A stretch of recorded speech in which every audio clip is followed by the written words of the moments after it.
ሰላም ውድ የቻናሌ ተመልካቾቼ፣ ዛሬ ይሄ ቪዲዮ ሲጀምር ምንም አይነት ውድ ካሜራ የለኝም፣ ምንም አይነት ስቱዲዮ የለኝም። ያለኝ ውስጣዊ ተነሳሽነትና ስልኬ ብቻ ነው። እና ዛሬ አንድ ወሳኝ ነገር ይዤላችሁ መጥቻለሁ። ዩቲዩብ ሁላችን እንደሰማነው ለውጥ ሊያደርግ ነው። እሱም 4000 ዋች አወር የነበረውን ወደ 8000 ዋች አወር ሊያሳድግ ነው። ብዙዎቻችን ይህን ስንሰማ ከባድ ዋች አወሩ ፈጽሞ ሊሞላ የማይችል አድርገን በማሰብ ተስፋ ልንቆርጥና የጀመረውን ቻናል ልናቆም እንችላለን። እስኪ ግን አንድ ጥያቄ ራሳችንን እንጠይቅ። ይህ ነገር እጅግ መጥፎ ዜና ነው ወይስ ለኛ ለጀማሪዎች ማንቂያ ደውል? እውነት እናውራ ከተባለ ብዙዎቻችን ዩቲዩብ ቪዲዮ ለመስራት ስንጀምር ብዙ ሰበቦችን እንደረድራለን።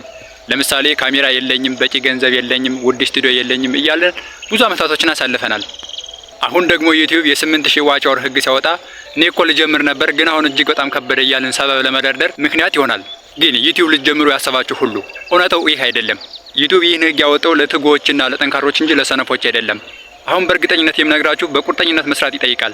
ወደ መሬት ወርደን የምናስበውን ነገር ባለን ካሜራና ባለን ውስጣዊ ተነሳሽነት ብቻ ስራ ልንጀምር ይገባናል። ልነግራችሁ የሚችለው ነገር ማንም መጥቶ እኛ እንድንሰራ ማንም ሊቀሰቅሰን አይችልም።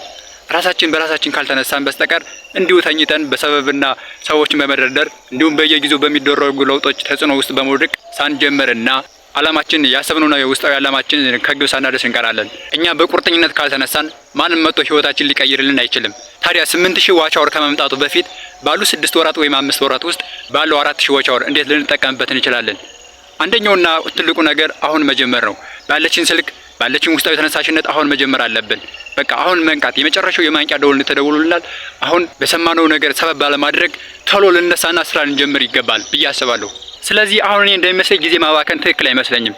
በቃ አሁን ያለውን ነገር ሰምተናል። 8000 ዋች አወር ማለት እጅግ በተለይ ለጀማሪዎችና እንደኛ ላሉ ስሞል ቻናሎች እጅግ ከባድ ሊሆን ይችላል ብዬ አስባለሁ። እና አሁን ምንም አይነት ጊዜ ሳናባክን ባለችን ካሜራና ባለችን ነገር እያወራን ስራ መጀመር እንዳለብን ነው የሚሰማኝ እኔ።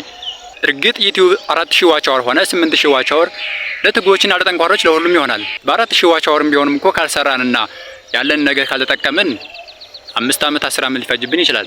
በ8000 ዋች አወርም ጠንክረን ከሰራንና ንቆችና ተሳታፊዎች ከሆንን ሁላችንም ብዙ ዩቲዩበሮች እንደሚሉት ለዩቲዩበር ኮንሲስተንሲ እጅግ በጣም ወሳኝ ነገር ነውና በቋሚነት ስራችን ከሰራንና ያለምንም ተስፋ መቁረጥ ያለምንም ድካም ስራችን የምንሰራ ከሆነ በ8000 ዋች አወርም ቢሆን ይሳካል። ዋናው ነገር የምንሰራው ነገርና የምንሰራው ይዘት ነው የሚወስነው።